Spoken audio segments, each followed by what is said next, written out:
There's a book that reveals something disturbing. The human mind is not as rational as we like to believe. When we're alone, we make decisions based on logic and reflection. But when we're part of a crowd, everything changes. Our rationality disappears. We become highly influential and react on impulse, driven by primitive emotions. What would you think if I told you that leaders throughout history have used this knowledge to manipulate millions of people? That this book was read and applied by figures who rose to power not through dialogue, but by controlling the collective mind. Written in 1895, this work became a kind of manual for those who wanted to understand and dominate the behavior of the masses. The scariest thing is that its teachings are still used today, whether in politics, advertising, or social media. The book is called The Psychology of the Masses by Gustave Le Bon. It explains how crowds think, why they are so easy to manipulate, and above all, how charismatic leaders can shape the destiny of a country just by exploiting basic instincts of human psychology. But this raises an unsettling question. If this book reveals the secrets of manipulating the masses, should it be read or feared? Today, we're going to explore the most dangerous book in the world. You'll discover its central ideas, how it has been used throughout history, and why it remains relevant today. And before we go any further, let me know in the comments. Do you really believe you have control over your opinions, or have you been influenced more times than you realize without realizing it? Now that you've understood the importance of this work, let's look at what makes it so dangerous. Books are often banned for challenging governments, questioning religions, or bringing ideas that threaten the status quo. But this book is dangerous for a different reason. It teaches how to control the collective mind. Gustave Le Bon's central thesis is simple and disturbing. The masses don't think rationally. When a group of people come together, their individuality disappears, giving way to a new kind of mind, primitive, emotional, and easily manipulated. He describes how crowds can be guided without realizing it, how their emotions can be inflamed, and how their beliefs can be shaped without them realizing they are being influenced. This knowledge, when it falls into the right or wrong hands, can change the fate of entire nations. And that's exactly what has happened. Charismatic leaders throughout history have studied this work and applied its strategies to gain and maintain power. The book explains, for example, how repeating a message several times makes it accepted as true, even if it is completely false. This technique is still widely used today, whether in politics, advertising, or digital marketing. Another dangerous concept in the book is that the crowd does not act as a group of thinking individuals, but as a single emotional organism.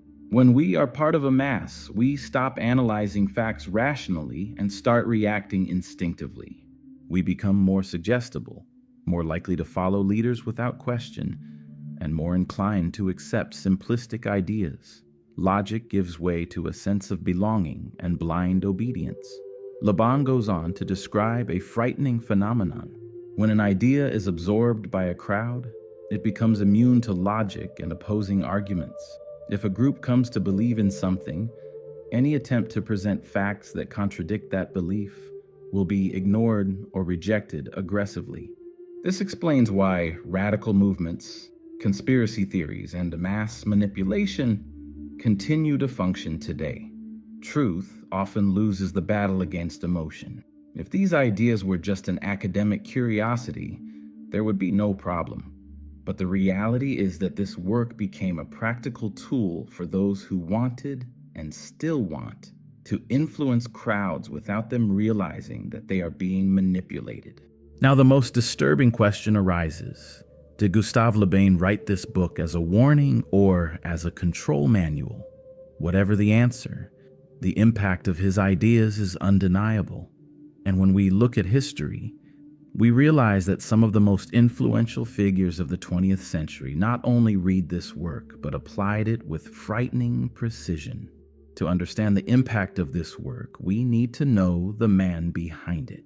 Gustave Le Bon was neither a politician nor a leader of the masses. He was a scholar, fascinated by human behavior. Born in France in 1841, he was one of the first to realize that individual thinking changes completely when inserted into a group. This led him to investigate a phenomenon that few understood at the time: the power of crowds. At the end of the 19th century, Europe was going through a period of great instability.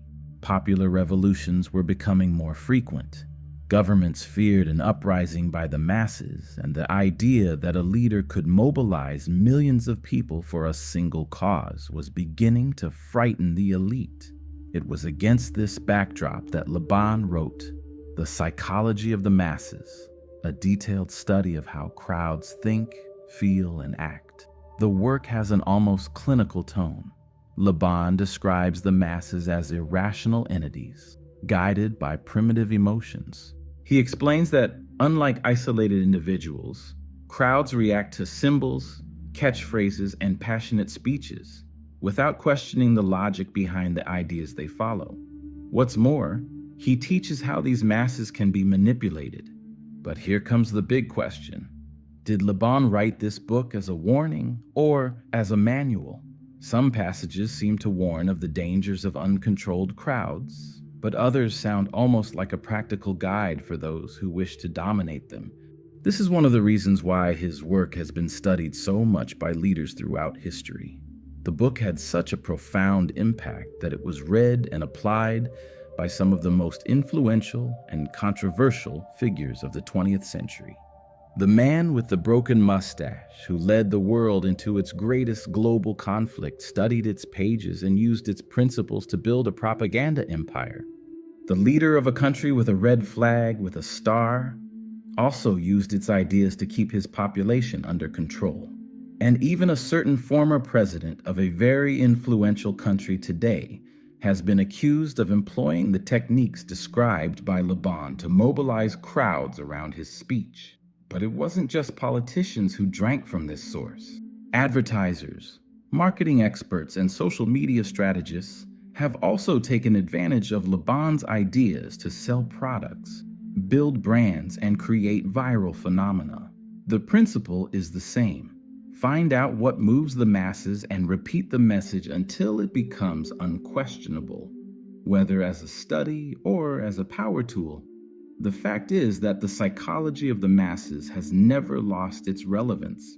And as we move into the digital age, its ideas become even more frightening, as manipulation now takes place on a global scale, driven by algorithms that understand human behavior better than we do ourselves. Now that we know who Le Bon was and how his ideas spread around the world, it's time to analyze the content of this book in detail. After all, what exactly does it teach about the workings of the collective mind? If there's one thing that makes this book dangerous, it's the clarity with which it explains how the individual mind disappears within a crowd. Gustave Le Bon describes with surgical precision the mechanisms that transform groups of rational people into irrational, easily manipulated entities. And the most impressive thing is that even though it was written over a century ago, its principles are still so current that they could be used to explain the phenomena of social networks, modern political campaigns, and mass consumption. The book's first big idea is that when an individual joins a crowd, they lose their identity and become part of a collective organism. Their thoughts cease to be guided by logic and become dominated by primal emotions such as fear, anger, euphoria, or hatred. Within the mass, no one feels responsible for their actions, which explains why crowds often act more violently and impulsively than any individual person. Another important concept is that the masses are not convinced by rational arguments, but by images, symbols, and repetition. Leaders who understand this know that it's no use presenting data or complex explanations. To influence a crowd, you have to speak to their emotions. Short speeches, catchphrases, and constant repetition are the key to making an idea stick in the collective mind. Laban also explains that the masses are highly suggestible. When a group believes something, any fact that contradicts that belief will automatically be rejected. In other words, the truth doesn't matter. What matters is the intensity of the collective belief. This phenomenon explains why absurd theories can spread so easily, and why some people refuse to change their minds even when confronted with concrete evidence. The author also points out that crowds look for charismatic leaders, not necessarily intelligent or righteous ones. They follow those who show absolute confidence, who speak with passion, and who offer simple solutions to complex problems. These leaders often resort to tactics such as creating imaginary enemies, polarizing society, and using emotion to mobilize followers. It's not hard to see how this strategy has been used throughout history and how it continues to be employed today. Finally, Laban warns that the masses can be both destructive and creative. When guided correctly, they can accomplish great things, such as revolutions and social advances. But when manipulated in the wrong direction, they can commit atrocities without even realizing that they're being led by hidden interests. The danger of this book lies not only in what it teaches, but in who chooses to use it and for what purpose. Its principles have been applied by leaders, advertisers, marketers, and even social media strategists, all of them understanding that collective behavior follows its own rules, and that understanding these rules means having the power to influence millions of people. Now that we know how crowds think and react, we are left with an unsettling question. How have these ideas been put into practice throughout history? Who were those who studied and used this book to achieve power? Few books have had such a profound impact on the way leaders, strategists, and manipulators view society. The psychology of the masses is not just an academic study. It became a veritable manual for those who wanted to control crowds and shape public opinion. And the most frightening thing is that this work has not only been read, but applied with precision throughout history, influencing decisions that have changed the fate of entire nations. Several well-known political figures have studied this book and put its teachings into practice. The man with the broken mustache, who rose to power in the 1930s, understood Laban's thesis perfectly and used every one of its principles to build a propaganda empire. He knew that the masses are not persuaded by logical arguments, but by striking images, words repeated exhaustively, and a common enemy to hate. His government used symbols, passionate speeches, and large-scale events to consolidate its authority and keep the population under control. But he wasn't the only one. The commander of a great red flag country, who ruled with an iron fist for decades, also understood the power of crowds. He knew that by repeating an idea with conviction and eliminating any opposition, he could turn his word into absolute truth. Thus, he consolidated one of the strictest regimes in history, ensuring that the population followed his orders without question. And don't think that these principles were restricted to the past. In the modern world, the use of these strategies has evolved and become more sophisticated. With the rise of advertising, marketing, and more recently, social media, the techniques described by Laban have come to be applied on a daily basis in ways that we often don't even realize. In the field of advertising, big brands use these concepts to build blind loyalty among consumers. They create recognizable symbols, repeat their messages incessantly, and associate their products with strong emotions such as happiness, status, or security. If a company manages to make you feel like you belong to something bigger when you consume its products, it has won the battle for your attention and, more importantly, your money.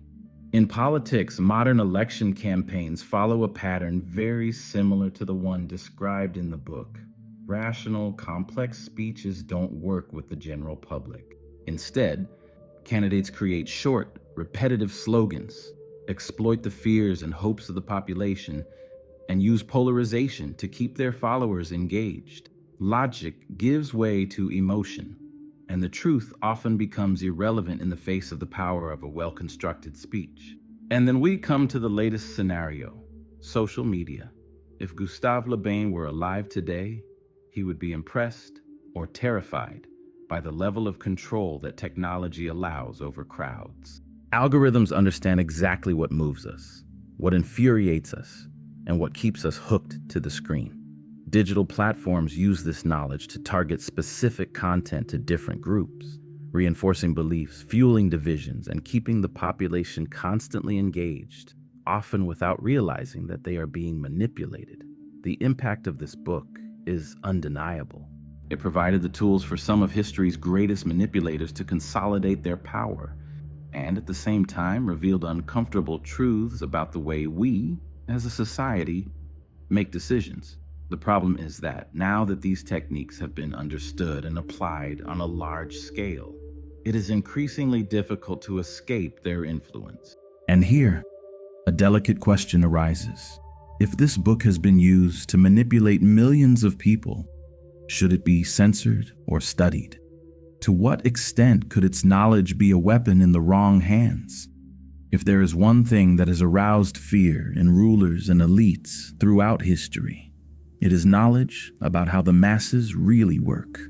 Books that expose the gears of manipulation always generate debate about whether they should be accessible to the public or restricted to a few scholars. And the psychology of the masses was no different. Unlike other books that have been banned for inciting revolutions or questioning religious dogma, this one was the target of a different kind of censorship. The censorship of silence. For a long time, it was treated as an obscure academic study, read only by political strategists, propaganda experts, and power theorists. Many governments and institutions preferred not to disclose it to the general public because they knew that if ordinary people understood these mechanisms, they could begin to question the system around them. The great controversy over this work has always been the moral dilemma it presents. Should it be studied so that we can protect ourselves, or should it be hidden to prevent it falling into the wrong hands? On the one hand, there are those who argue that this book needs to be read by everyone, because knowing its techniques is the only way to resist manipulation. If we know how leaders, advertisers, and social networks influence us, we can become more critical and less vulnerable to fabricated speeches and narratives. On the other hand, there are those who believe that this work should be kept away from the general public, as its content can easily be used for shady purposes. History has proven that some of the most authoritarian figures of the 20th century studied this book carefully and applied its ideas in a frighteningly efficient way. If these same techniques have been used to consolidate totalitarian regimes and manufacture wars, why allow more people to have access to them? There is also an important detail.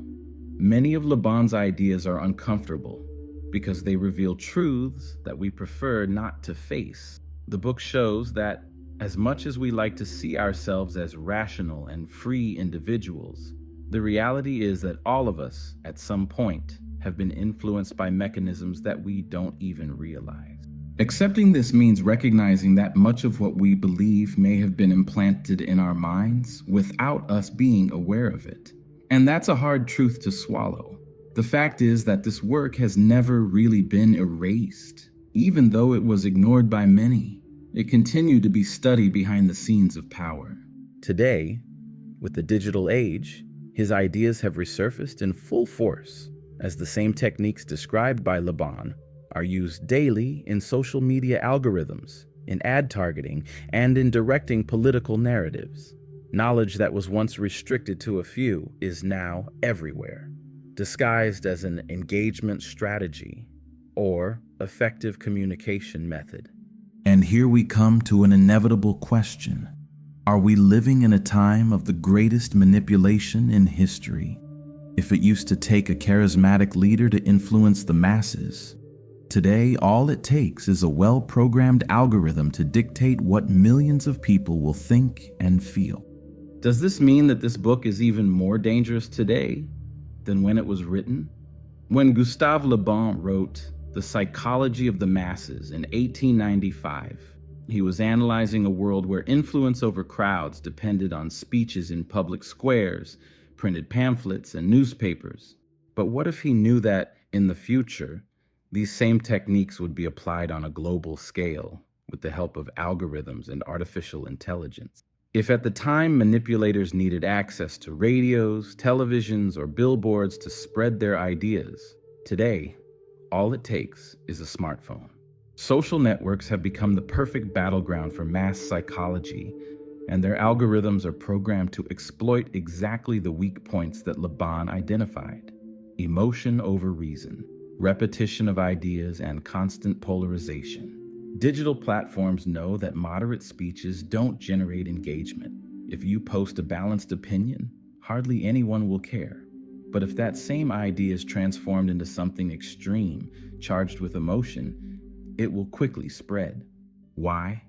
Because the crowd is not driven by logic, but by passion. This phenomenon is no coincidence. It's part of a system that was perfected on the basis of principles already described in this book over a century ago. Another worrying factor is that, unlike in Le Bon's time, today the masses can be segmented and manipulated individually. In the past, a speech had to reach everyone at the same time, like a radio broadcasting to the whole country. Now, with algorithmic personalization, each person receives a specific type of message, calculated to reinforce their beliefs and make them even more emotionally involved. In other words, we're not just facing the psychology of the masses, we're facing the psychology of the hyperconnected masses, where each individual within the crowd is programmed to react in a predictable way. And this raises an even more frightening question. If we know that the masses can be manipulated, do we really have control over our own opinions? Or are we, without realizing it, just repeating what has been implanted in us over the years? The truth is that this book is not only still relevant, it could be more dangerous now than when it was written. If once a great leader was needed to control crowds, today this task is done by automated systems that know our tastes, emotions, and psychological triggers better than we do ourselves. Does this mean that we are doomed to be manipulated forever? Or is there a way to resist? The answer to this question may lie in the way we choose to deal with this knowledge. If there's one thing this book teaches us, it's that no one is completely immune to the influence of the masses. As much as we see ourselves as rational individuals, the truth is that we have all been taken in by currents of collective thought without even realizing it. Whether it's through politics, advertising, or social media, we are constantly exposed to discourses that have been carefully shaped to make us feel and react in a certain way. The big question that remains is, what should we do with this knowledge? Should we fear this book and try to forget it? Or should we study it to understand how to resist manipulation? Ignoring it is not an option. History has proven that the techniques described by Le Bon continue to be applied on a large scale. And in the digital age, where every click we make feeds algorithms that understand our emotions better than we do ourselves, knowing these mechanisms is more important than ever. The only way to protect yourself from the invisible influence of the masses is to develop critical thinking. Whenever an idea seems too good to be true, whenever a speech arouses strong and extreme emotion, whenever a group is painted as the big culprit for all the problems, it's time to stop and question who benefits from this. This book is dangerous, yes, but not because of what is written in it. Its danger lies in the fact that its ideas are true and work. And as long as there are people willing to use this knowledge to manipulate crowds, it's up to us to decide. Will we be one more in the masses, or will we learn to think for ourselves? Now, I want to know your opinion. Do you believe that you really are free to think? Or have you been influenced more times than you realize without realizing it? Comment below and share your views on this subject. If this video has made you think, don't forget to leave your like and subscribe to the channel for more content like this. And remember, understanding manipulation is the first step to escaping it.